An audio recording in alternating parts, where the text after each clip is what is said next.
már arra. Igen, már csak egy hitelgyors felülöttem.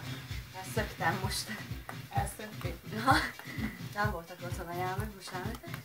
Fél órára. De mindjárt hív, hogy tűnés hazafelé. Ti még például kihúzod anyádnál gyufát. Nem értek, az nem bírok ilyen napat tanulni. Muszáj valahogy egy kis győzás. Te ilyen napot tanulsz, de te sírtál. Nem. Ne hazudj nekem. Nem. Ne hazudj! Látom a szemeidben, hogy bőgtél. Máma még utoljára is unapja már nem. Jó van, na. Nekem ne adják Jó, ez igaz, nem szóval olyan. Na gyere már ide! Ja? Ne gyere be ide! Csak már máma utoljára is többet már nem fogok. Jó vagy. Mi? Sőt, most már inkább jó vagyok. Ja, különben is akartam színvonal. kérdezni, hogy például mi is az a sok minden, amit ide vagyok maradva.